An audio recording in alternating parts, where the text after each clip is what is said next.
So I'll start with the excuses. I thought I had 20 minutes and this is really fresh. So I'm going to try and go quickly. But this is my talk. So I'm going to talk about community technology partnership approach. And this is based on some work we've done over the last few years, where the object is to create community digital commons that include everyone.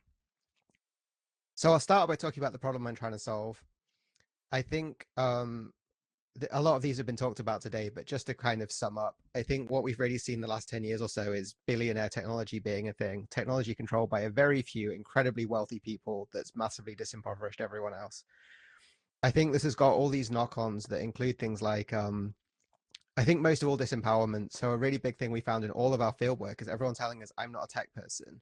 Then when it's like, well, what do you actually do? We find out that everyone has a massively technical job, spends hours a day on the computer, but doesn't think of themselves as a technology person. And we found this really interesting because I think there's a certain idea of what a tech person is that's kind of overwritten a lot of previous assumptions. I think, obviously this has had awful effects in eroding democracy. I think there's a knock on here for eroding third spaces too, where now third spaces are no longer necessary for political organizing. Like it used to be, if you wanted to be involved in organizing, you had to show up and take on a cafe shift and keep a community center open. Whereas now you can increasingly just beef with other people online. And I think these two things are linked in a way I can't prove. I think everyone's really, really used now to technology being sold as products. So just this succession of apps, 100 magic bullets, maybe the next one will fix it, right? And currently we have the ultimate magic bullet, which is AI, which everyone's sick of hearing about, but it's fundamentally maybe the answer, but of course it never is, right? Or very rarely. Um, and then what we were trying to design instead from the start with this project was an idea of a technological context where people felt empowered to do what they want on their own terms and not ours, where all of the assets that a project creates are owned by the communities.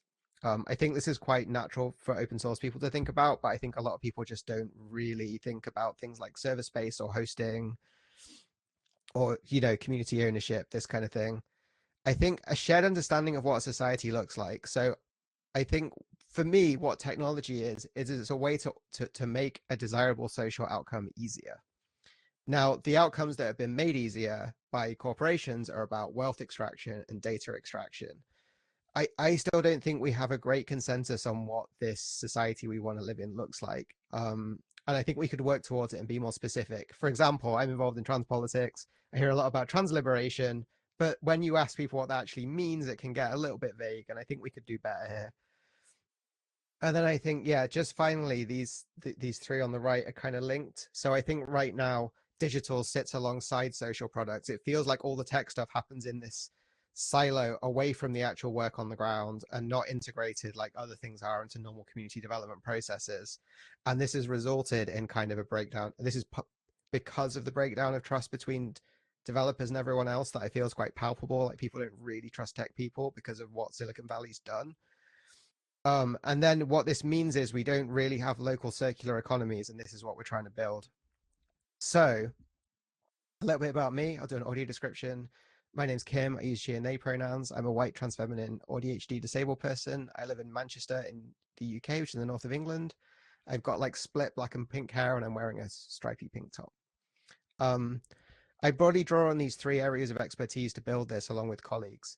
So I'm a sociologist who did a PhD in grounded theory, which is a really great way of analyzing really messy qualitative information. I've been making websites my whole life for community groups. I'm an activist who's mostly spent time in queer, feminist, and trans organizing spaces. And I started Geeks for Social Change, the studio, to try and combine all of these. And it's now gone technically 10 years. We started as a reading group, and then it became a tech studio, and now we're becoming a community. So it's kind of gone around the houses a bit. But I think the community is where my heart is the most. And for me, the technology is just a tool to get there. So a lot of the stuff I'm talking about today comes from this prior project called PlaceCow we talked about last year. This is also a huge, complicated project I could spend 20 minutes talking about. And I realized a bit too late that maybe this talk requires too much prior knowledge about it because a lot of this is very fresh. We're just figuring it out now. But effectively, this was a project where we went around and with this age-friendly partnerships, they're trying to make the neighborhood friendlier for over 50s. And people thought there was nothing to do in their neighborhood. And when we went around, we found there was loads to do. It just wasn't published online, or if it was online, it wasn't an open format. So effectively, we just built this really big calendar aggregator that joined everything up, and we supported people to publish data. And this was a huge success. But I'll circle back to this a little bit.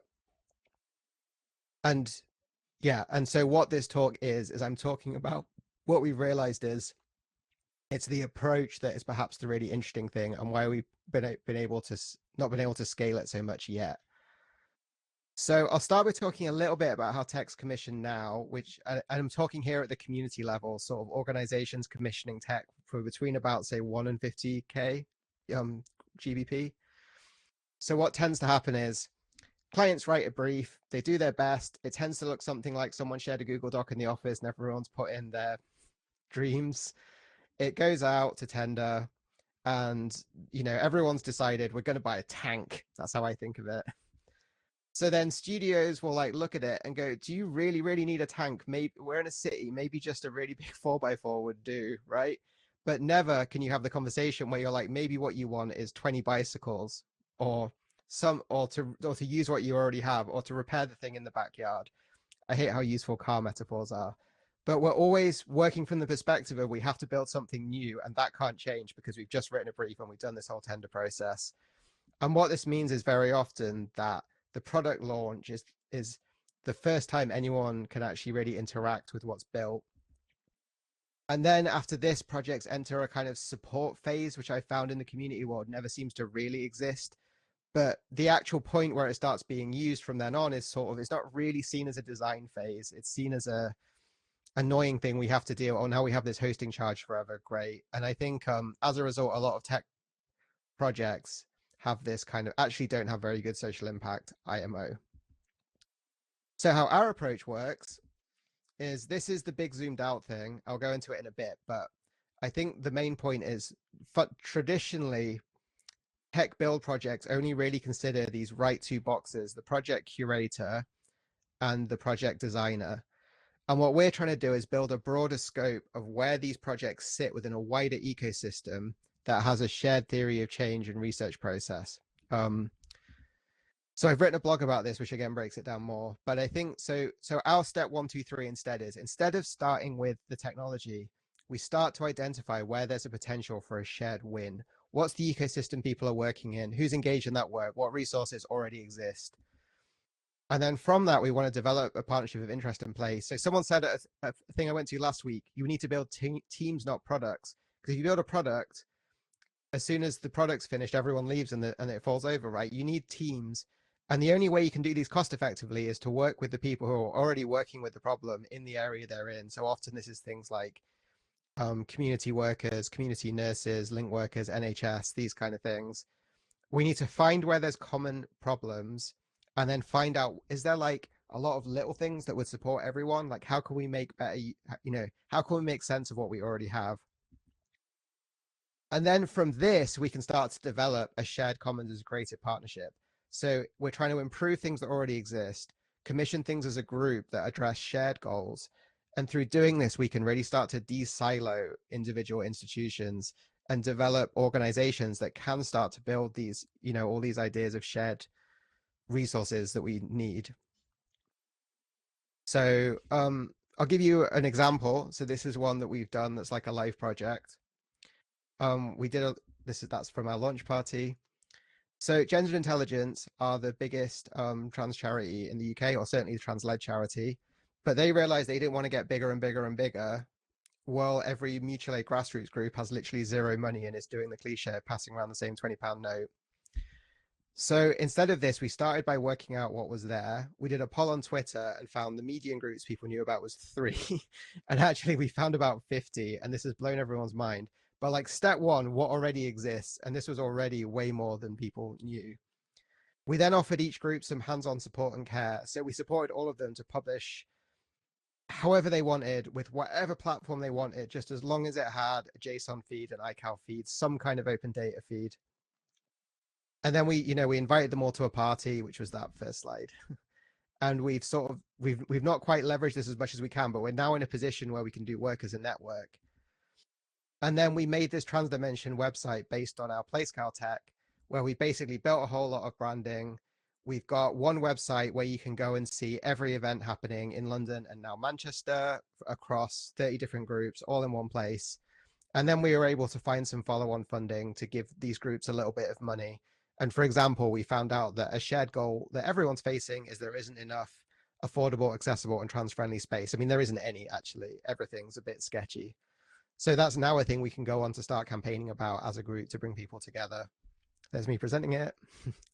Here's a little bit about what it looks like. Like I say again, you can go and check it out. There's literally 10 things on Saturday when I did this screenshot. Again, this has blown everyone's mind. And like I said, it's based on our PlaceCal stack, which can do this for any community of interest. That's how we've developed it. And it's, like I say, it supports any calendar source, and then it just shows everything in one place once that community development work's been done. So in summary, I'm not quite sure how long I've been going for. Did I time it? Nope. What we're really proposing here is an approach to developing technology that centers community development instead of centering technology, and in doing so attempts to rebalance the relationship between communities and technology. It does this by starting from what's already there. So before just building new things, we're sort of starting this reduce, reuse, recycle mentality of like adapting. And I think it's really important to note too, especially to people who love gadgets, that digital exclusion is actually caused by including new things that are digitally exclusive, right? So if you commission any new technology and you put it in, you're creating digital inclusion. And actually a lot of the work we need to do is going back and helping people adapt to what already exists, but not and I think this is the only way that open source can really become mainstream, because as long as it's just the preserve of the tinkerers and coders, and this is the only power we have that corporations don't, is actual community.